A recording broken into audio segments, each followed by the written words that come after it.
Chapter 13. Fixing the nets. We're at close grips at last, said Holmes as we walked together across the moor.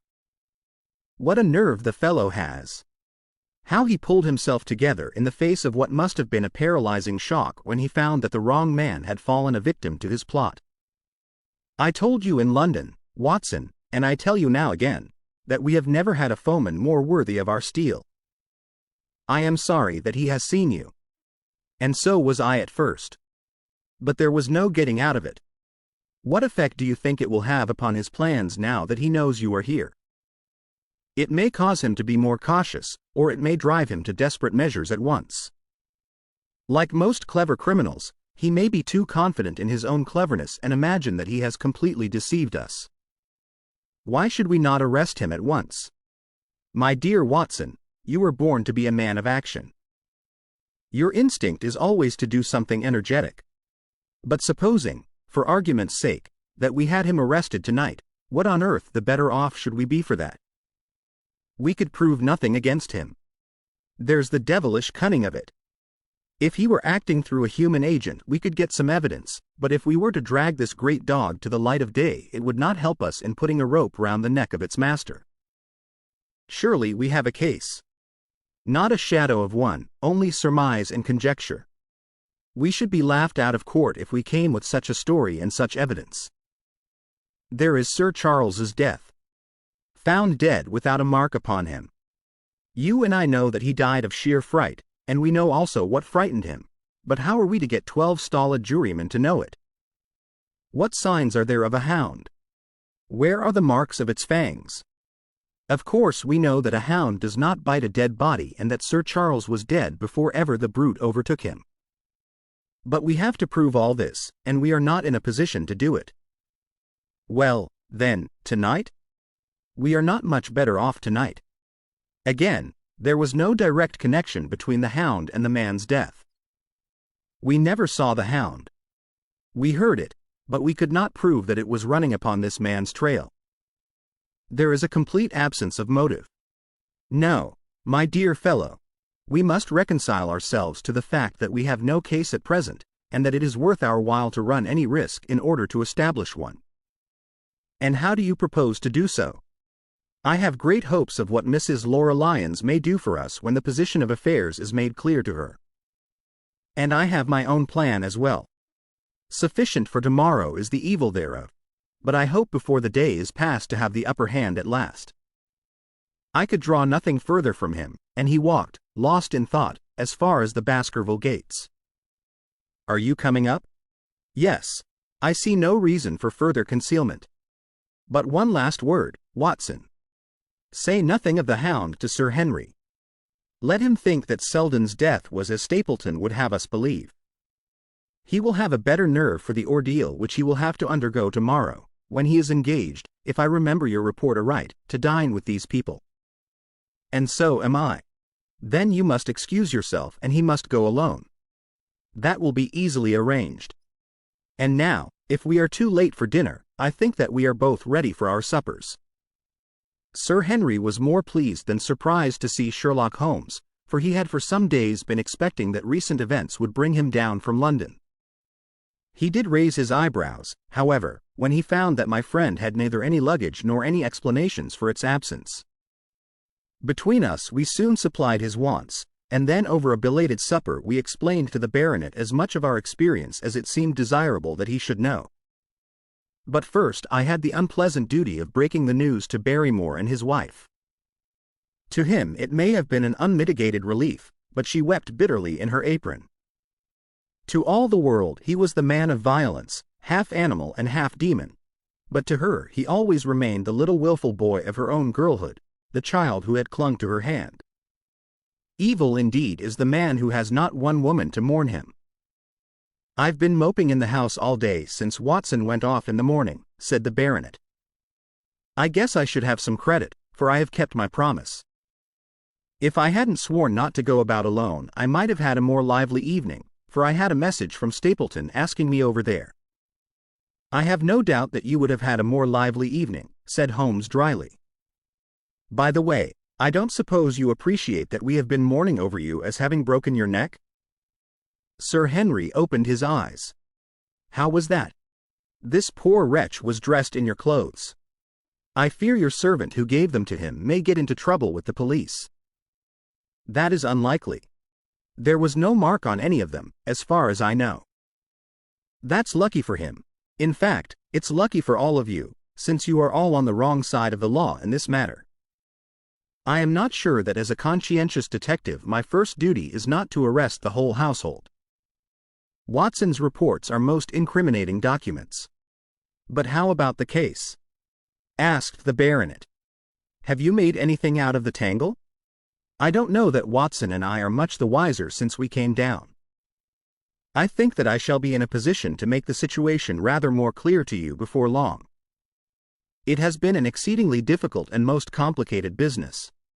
There are several points upon which we still want light, but it is coming all the same. We've had one experience, as Watson has no doubt told you. We heard the hound on the moor, so I can swear that it is not all empty superstition. I had something to do with dogs when I was out west, and I know one when I hear one. If you can muzzle that one and put him on a chain, I'll be ready to swear you are the greatest detective of all time.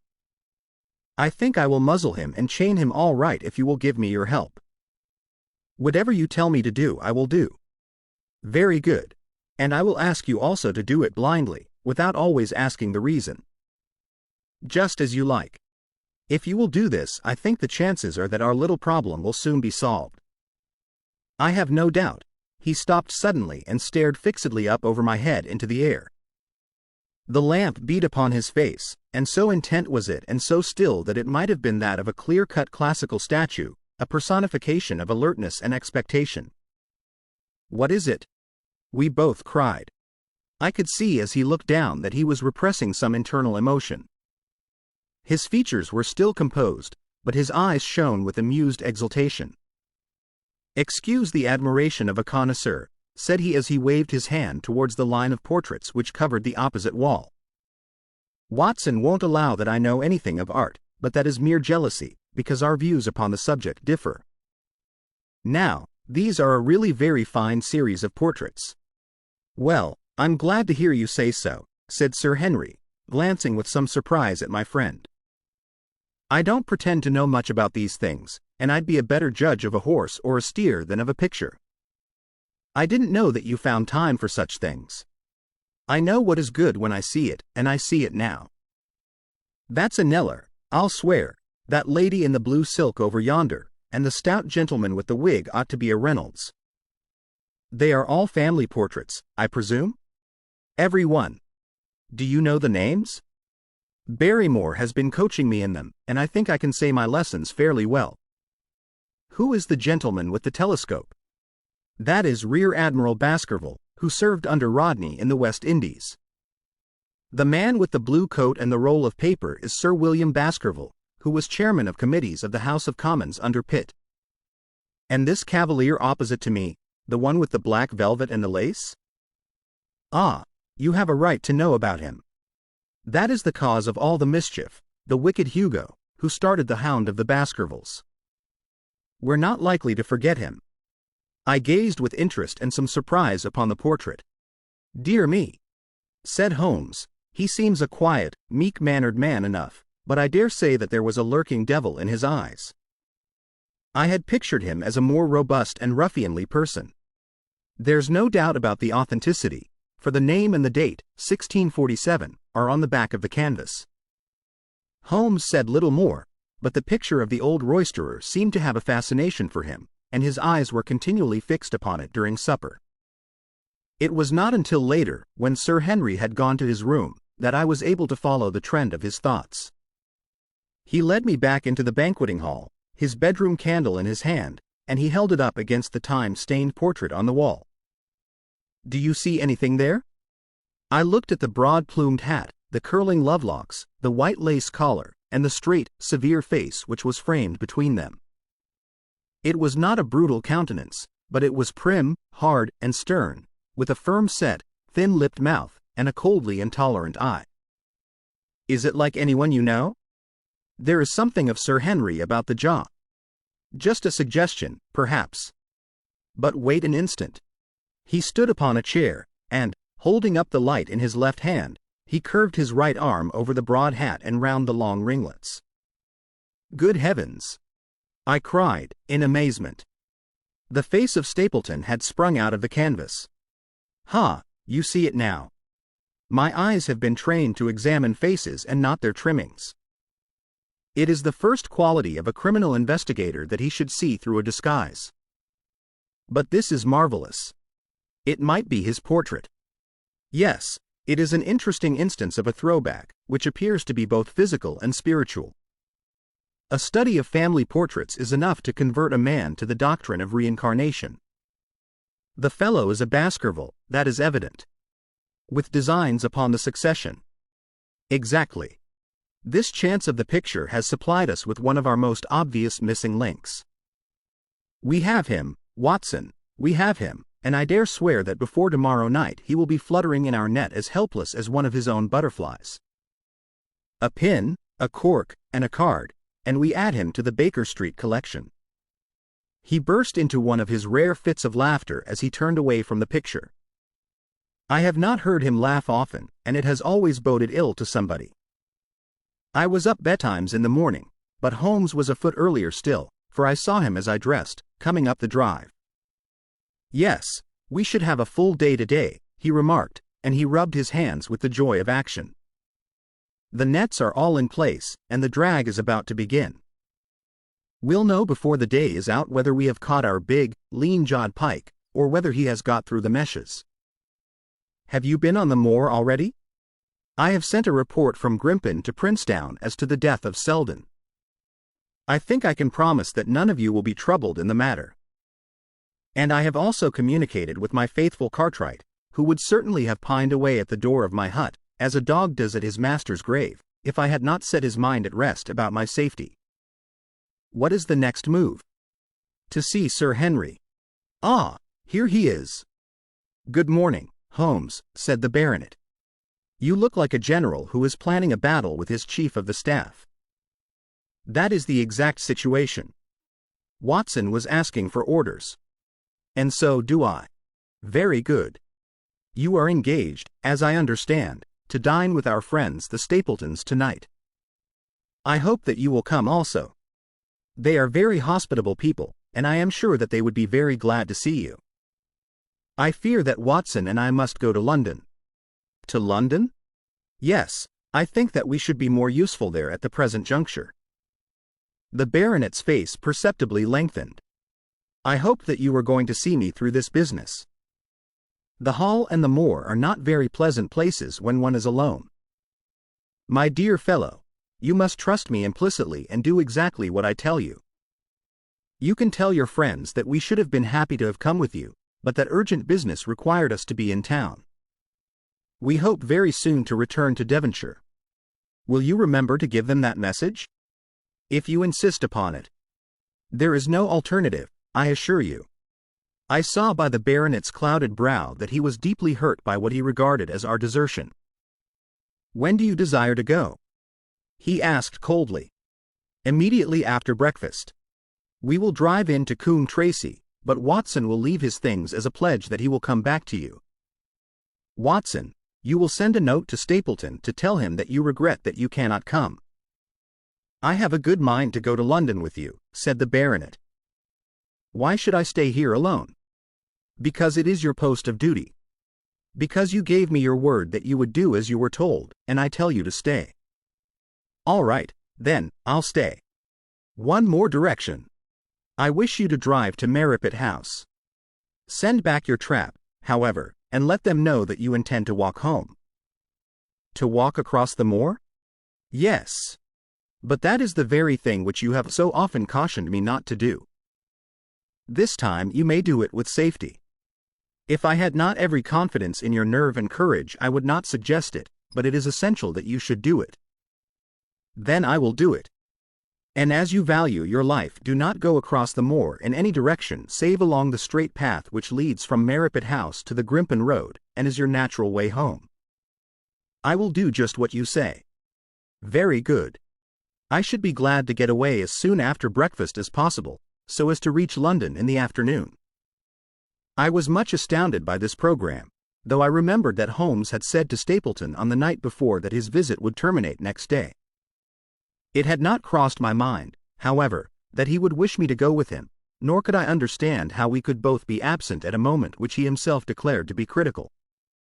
There was nothing for it, however, but implicit obedience, so we bade good-bye to our rueful friend, and a couple of hours afterwards we were at the station of Coombe Tracey and had dispatched the trap upon its return journey. A small boy was waiting upon the platform. "Any orders, sir?"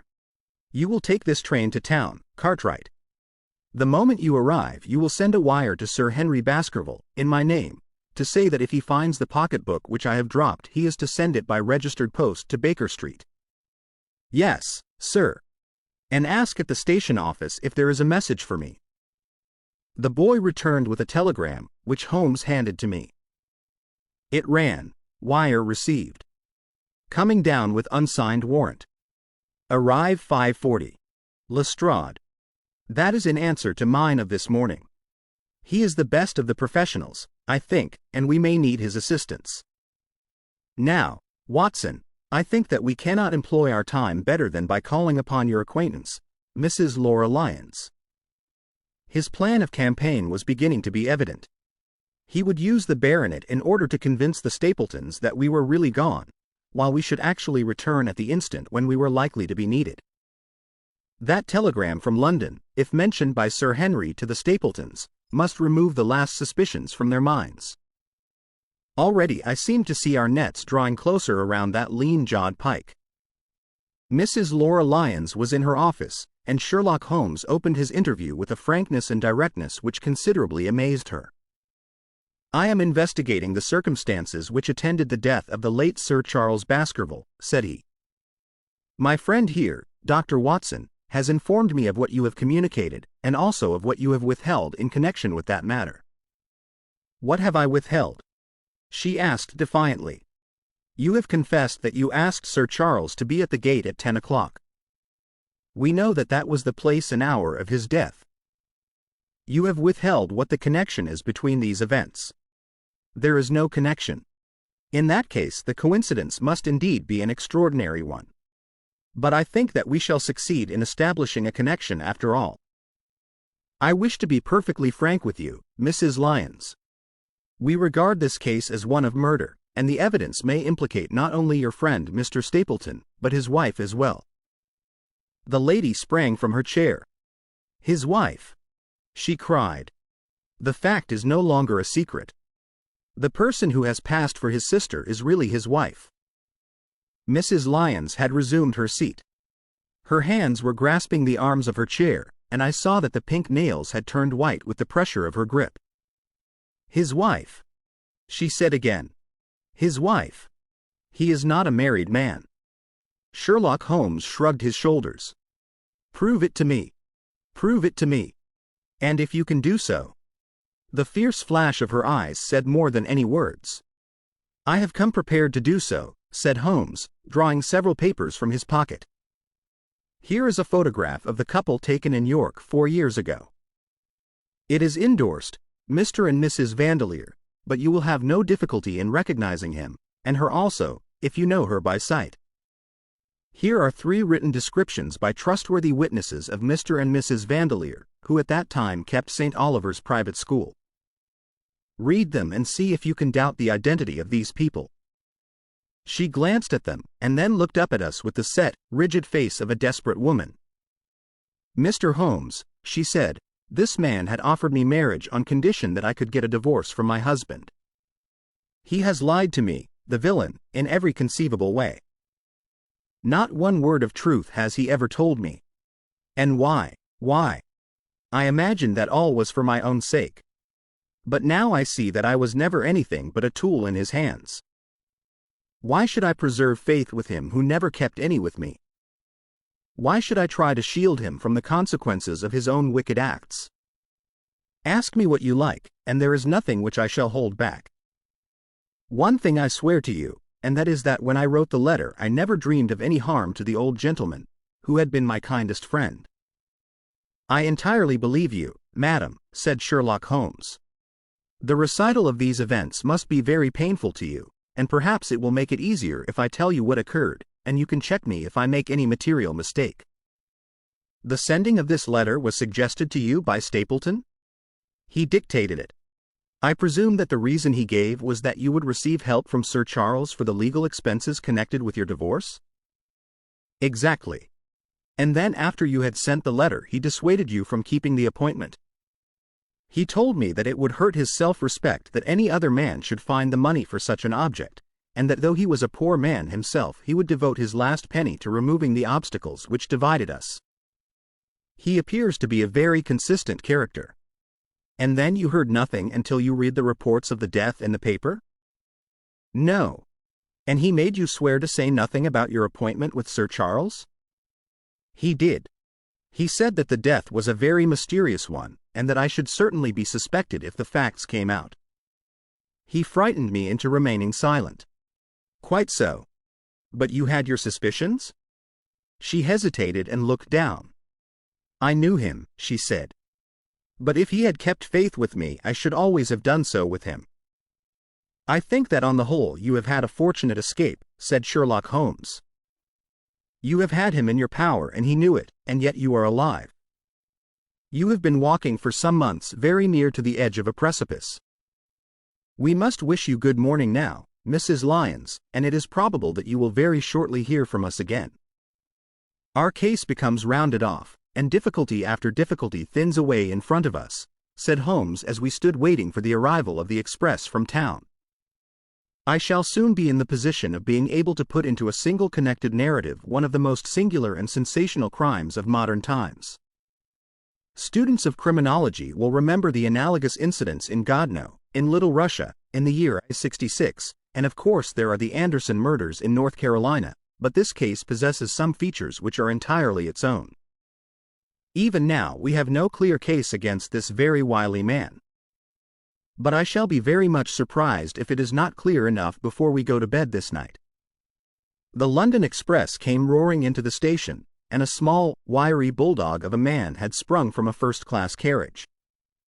We all three shook hands, and I saw at once from the reverential way in which Lestrade gazed at my companion that he had learned a good deal since the days when they had first worked together.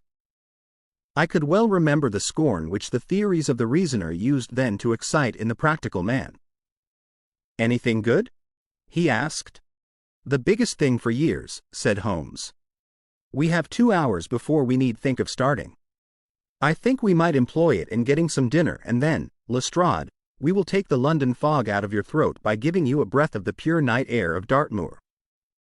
Never been there? Ah, well, I don't suppose you will forget your first visit.